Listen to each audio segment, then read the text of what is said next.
Hello বন্ধুরা, এই দেখো রান্না করলাম আজকে। এখানে গাটি কচু করেছি কষা কষা করে, একটা আলু দিয়ে। গাটি কচু অনেকগুলোই ছিল, সব পচে গেছে জানো বন্ধুরা। ওই জন্য 4-5টা ছিল, বললাম ওটা রাখলেও খারাপ হয়ে যাবে, তাই করে নিলাম। শুধুই করেছি, চিংড়ি মাছটা ছিল দিইনি।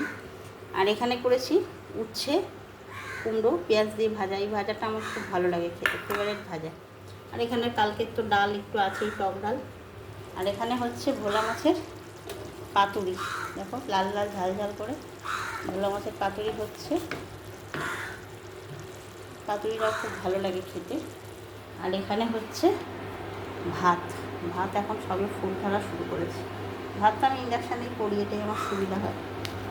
তোমরা কে কী রান্না করছো আজকে লাঞ্চে? চলো টাটা।